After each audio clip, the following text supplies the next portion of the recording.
Halloween 2018, an American slasher film directed by David Gordon Green. It's the Halloween film that told us all to ignore all of the sequels, as this movie takes place 40 years after the original Halloween, where Michael Myers has been institutionalized at Smith's Groves Hospital. It's not long before Michael Myers escapes and heads over to Haddonfield to cause carnage, only this time Laurie Strode is waiting for him. This is a great Halloween movie that has started off a fresh new sequel for horror fans. So what makes Halloween 2018 so good? Well, get yourselves comfy and let's take a look at 10 moments from Halloween 2018. Number 10, the opening scene. If you're a huge fan of the Halloween movies, then you will know how important it is for the opening scene and the opening titles to be amazing. And this movie is no exception. Two investigation journalists called Aaron and Dana visit Smith's Grove to see Michael Myers. They meet Michael's doctor, who tells them that he has dedicated his life work to studying Michael Myers and that he was a student of Dr. Loomis before he passed away. He takes Aaron and Dana into an outside area of the hospital where Michael is being held with a few other patients, where they are all spaced out and they have a yellow box painted on the ground around them. Aaron then tries to talk to Michael with no response. That is until when Aaron pulls out Michael's famous white mask from his bag. When Michael starts to twitch his head, all of a sudden all of the other patients around Michael start going crazy and the alarms start to sound, and then Aaron is trying to goad Michael into saying something, but of course he doesn't. And then we cut to the opening titles, which is a total classic Halloween moment, and in these opening titles there is a rotten pumpkin that comes back to life in front of our eyes as the titles roll.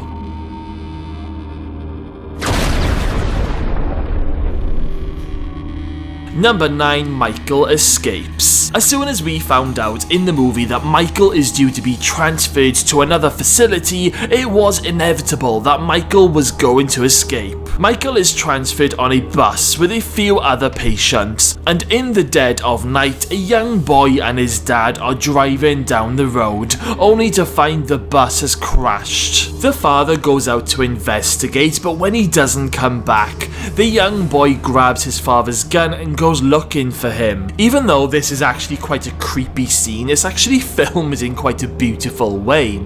So the young boy finds a seriously injured person on the ground, who ends up telling the boy to run. The boy then goes onto the crashed bus to see if his dad is on there, but he ends up accidentally shooting Michael's doctor, who's at the back of the bus. The boy then panics and runs back to his car, but before he gets a chance to start it, Michael is in the back seat, and he ends up grabbing the boy from behind and choking him, even slamming his face into the window at one point until you hear a crunch. The boy is dead, which is quite a shocking thing to see. I don't know how old this boy is supposed to be in the movie, but he looks pretty young, and it's not often we actually see a young kid being killed on screen, so I was actually quite shocked when I first saw this scene.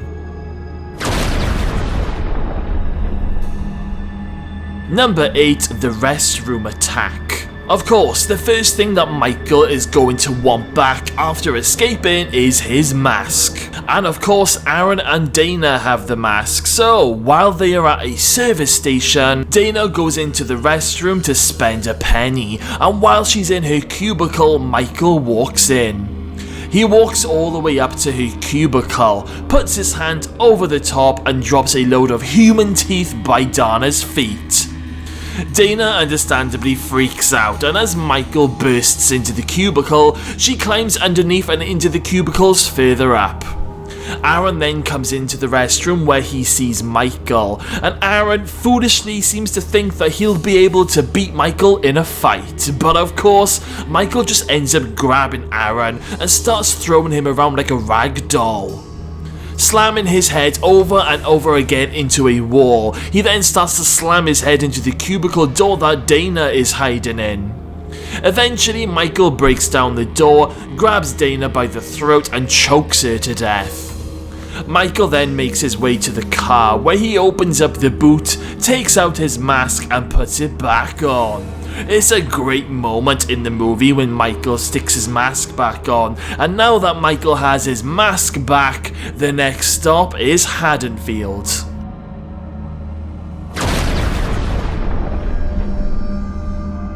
Number 7, Killing Spree. We cut to Haddonfield at night time and all the kids are out trick-or-treating. 2 kids end up bumping into Michael and dropping their sweets. Michael then just casually walks up someone's driveway where he ends up grabbing a hammer and butchering a woman in her kitchen. Michael then grabs a large kitchen knife and walks through this woman's home where we hear a baby crying. And I'm not going to lie guys, I did hold my breath when I first saw this scene because I was very worried for this baby, especially after what happened with that young boy earlier on in the movie. But Michael ends up leaving the woman's house where he ends up back on the street and pausing for a moment. It's at this point we see 2 characters getting into a car, Marcus and Vanessa, who aren't actually credited in this movie, but they end up appearing in Halloween Kills. Vanessa even looks over at Michael at one point before getting into the car. Michael then casually walks into another person's house, where he ends up plunging a knife through a woman's throat just as she's closing the blinds. It's a brutal moment, but it was almost as if Michael was like a kid in a candy shop during this scene. I mean, he'd been locked away for so long and now he was free to cause carnage.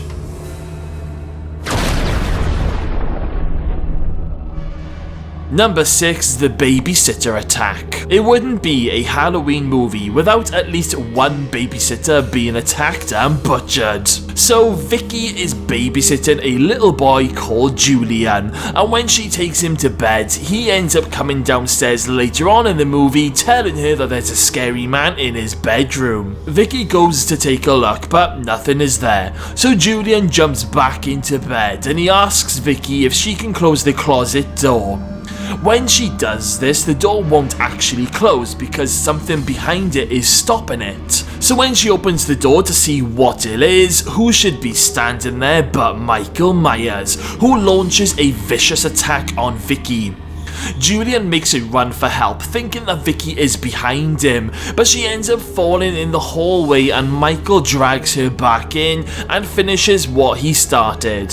What I liked about this movie is how likeable they made the characters, and the little guy that plays Julian is just so funny, and I'm really glad that Michael didn't end up killing him.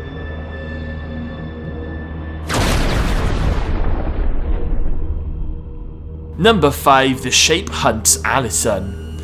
A brilliant scene now in our next spot. After Oscar tries to kiss Alison while walking home, Alison pretty much tells him to get lost and storms off. Oscar then notices someone in this garden that he's in, not realizing that it's Michael Myers. The house in this garden has motion lights, so at one point we can see Michael standing at a healthy distance. But the lights then turn off, and when they turn back on, Michael is very much closer and tries to attack Oscar. So Oscar makes a run for it through this garden and he's screaming out for Alison, and Alison hears him but thinks that it's just a wind-up. Oscar then tries to climb over a tall gated fence, but Michael catches up with him, stabs him in the back with a kitchen knife, and then ends up impaling his head through the top of the gated fence. Alison then arrives to see what the issue is, and the security lights turn on and Alison sees Oscar's dead body. Michael then pops out from around the side and Alison lets off an almighty scream and makes a run for it through the streets of Haddonfield, screaming out for help and banging on doors and windows. What makes this scene so epic is the music. The music that they use in this particular scene is off the scale amazing, and I know that this piece of music is a fan favourite and it just makes this scene so iconic.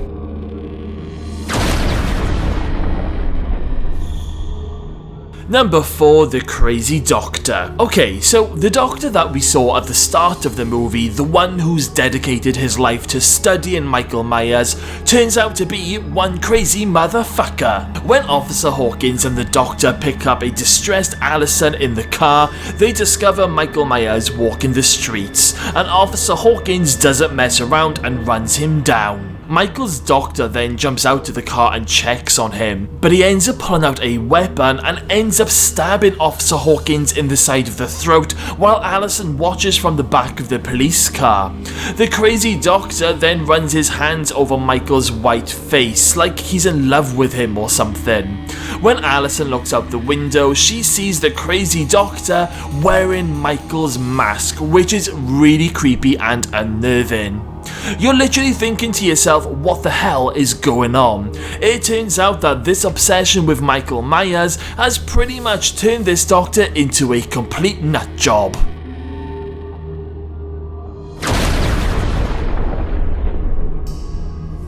Number 3, Michael arrives at the house. Laurie has her daughter Karen and Karen's husband Ray at her house, where they are waiting for Michael. A cop car arrives outside and Ray goes out to see what they want. But when Ray gets to the car, he is greeted with a horrifying discovery. He opens the door and the cop has got his throat slit wide open, with something sticking into his head. On the passenger seat is another head that's been completely carved out from the inside, and a torch has been placed into the head, making it into a human head jack-o'-lantern, which is just totally messed up. Michael then walks up behind Ray and puts something over his neck and chokes him to death. Laurie hears the commotion outside and tells Karen to hide in the secret basement. I think the most disturbing part from this scene is definitely the human jack-o'-lantern. I definitely wasn't expecting to see that when Ray opened up the car door. Michael then attacks Laurie when he smashes through the front door, pulling her head and lifting her up, but Laurie manages to shoot Michael before he gets a chance to finish her off.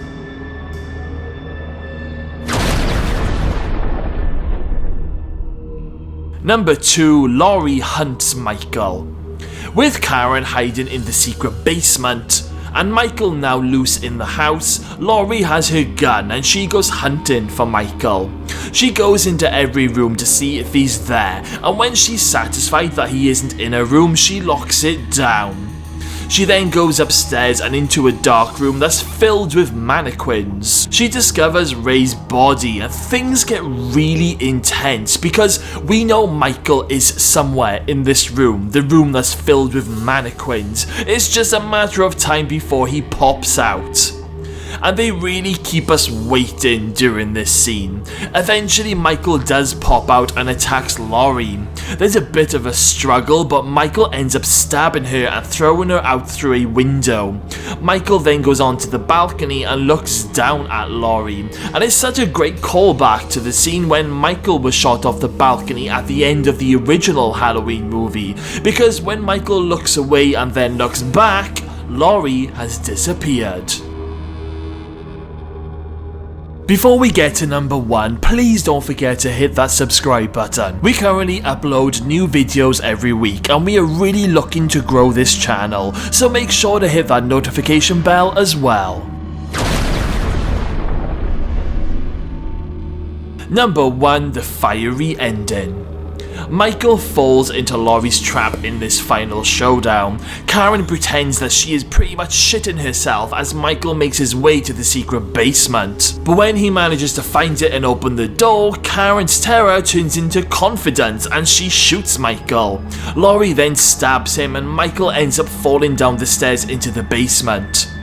Karen and Allison then make a run for it out of the basement, but Michael soon sits up and grabs Karen's leg. Allison then uses a knife to stab Michael, causing Michael to fall back into the basement. It's at this stage when they pull a lever and these metal bars pop out and literally lock Michael in this basement. Laurie then lets out a load of gas all over the house and fire ignites. It was all a trap. 40 years in the making, to trap Michael in the basement and to burn him alive. It's a great twist and a great fiery final for the movie. However, as we all know, this wasn't the end for Michael, because he does return in Halloween Kills, which, by the way, I've already made a top 10 list for Halloween Kills, so if you haven't already seen it, make sure to click on the link at the end of this video. So guys, that was 10 moments from Halloween 2018. So what did you think of this movie? When I first saw it, it became my new favourite Halloween sequel. However, that title has now been taken over by Halloween Kills. But either way, I am loving all of these new Halloween movies and I cannot wait for Halloween Ends, which is scheduled to hit theatres later this year. But let me know all of your thoughts in the comments box below. Okay guys, well thank you all for watching. Make sure you smash that subscribe button, stay safe, and I'll see you all again very soon.